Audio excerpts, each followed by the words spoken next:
한반도에 살고 있는 생물들에게는 한 가지 특징이 있습니다. 그건 바로 귀엽다.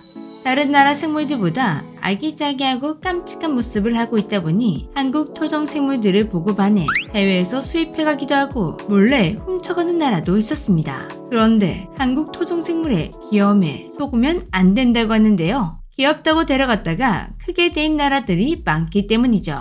일본은 일제강점기 때 귀여운 한국 족제비를 모피용으로 쓰기 위해 데려갔다가 한국 족제비들이 일본 생태계로 흘러들어가 일본 족제비들의 터전을 빼앗고 민가마저 털어버리는 황당한 일이 벌어졌었습니다. 프랑스에서는 한국 다람쥐를 귀엽다고 수입했다가 라인병이 대대적으로 퍼지는 큰 피해를 입기도 했죠. 이상하게 한국에 있을 땐 괜찮았는데 외국만 나가면 깡패같이 되는 경우가 많았습니다. 이 중 정말 전 세계적으로 피해를 피며 레전드로 남은 한국 토종 생물이 있다고 하는데요. 이 한국 토종 생물은 해외로 나가 무려 20년간 200여 종의 생물을 멸종시키는 어마어마한 업적을 쌓으며 악마라는 별명까지 얻고 있다고 합니다. 귀여운 외형과 특이한 무늬, 그리고 낮은 사육 난이도로 해외에서 이색 반려동물로 각광받은 한국 토종 생물이 있습니다. 바로 무단개구리인데요. 전 세계에서 너도 나도 수입할 정도로 정말 인기가 많았습니다. 한국 무단개구리도 한반도 생물답게 다른 나라 무단개구리에 비해 굉장히 귀여운 외형을 가졌습니다. 한국 무단개구리는 성체가 되어도 4-5cm밖에 되지 않는 깜찍한 사이즈에 등은 보통 개구리들처럼 초록색이지만 배는 반전 매력으로 화려한 주황색을 띠고 있습니다. 천적이 위협을 받으면 배 부분의 무늬를 드러내며 죽은 척을 한다고 하는데요. 귀여운 행동 같지만 이 행동의 의미는 난 독이 있으니 덤비지 마라 라고 경고로 날리는 것이라고 합니다. 실제로 무단개구리는 배에서 흰 독액이 방출되는 독개구리입니다. 이 독으로 천적을 물리친다고 하는데요. 새끼 뭐야? 독개구리인데 반려동물로 인기다? 이거 말이 안 되지 않나 싶죠? 사람에게 해가 안 갈 정도의 약한 독을 가진 독개구리는 의외로 인기 양서류에 속한다고 합니다. 독개구리들이 보통 개구리들보다 더 화려한 무늬를 가지고 있기 때문이죠.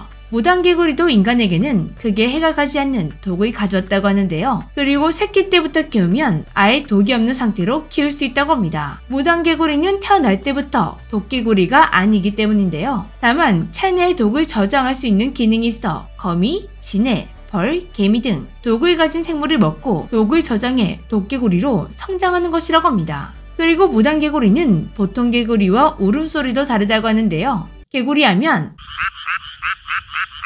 이렇게 우는 게 정석인데 무단개구리는 하고 운다고 합니다. 울음주머니가 없기 때문이죠.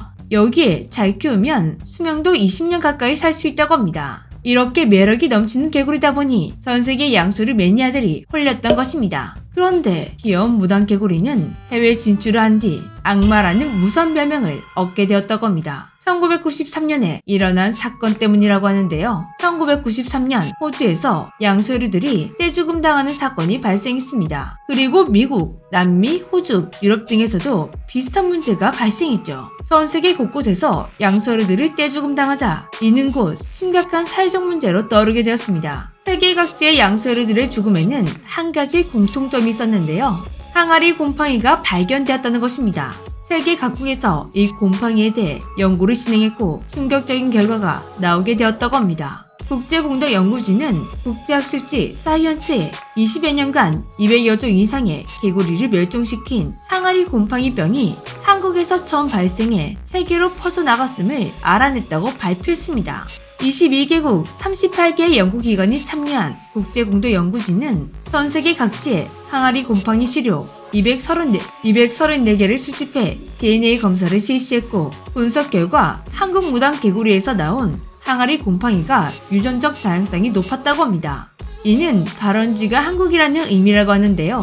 월드만 교수에 따르면 한국에서 해외로 퍼져나가게 되며 돌연변이를 일으켜 점점 더 강해진 것으로 보인다고 합니다. 중요한 건 이 사건이 지금도 현재 진행형이라는 것입니다. 항아리 곰팡이병 때문에 세계 양서류 3분의 1이 멸종위기에 처하게 되었다고 하는데요. 얼마나 심각한 일인지 실감이 되시나요? 국제공동연구진은 한국 항아리 곰팡이가 퍼진 시기를 약 50년 전으로 추정했는데 그 시기가 국제적으로 개구리 국제무역이 활발하던 때라고 합니다. 미국과 유럽 등 각지에서 한국 무당개구리가 인기였다고 하는데요. 그렇다면 한국 무당개구리가 평생 살아온 한국에서는 왜 이런 문제가 없었을까요? 무당개구리를 포함한 한국에서 자생하고 있는 양서류들은 오랜 세월 동안 항아리 곰팡이 균을 접하며 자연스럽게 내성을 갖췄기 때문이라고 합니다. 귀엽다고 특이하다고 데려갔던 한국 토종개구리가 자국 생태계를 그리고 세계의 생태계를 파괴하는 주범이 됐지 우리도 그들도 상상도 못했던 일인데요. 세계는 이 같은 일이 반복되지 않도록 외래종 유입을 깐깐하게 규제하고 있습니다. 이 같은 사건이 많이 알려지며 많은 사람들이 외래종 유입 규정은 반드시 지켜줘야 한다 경각심을 가지게 되면 좋겠습니다. 지금까지 재미쥐였습니다.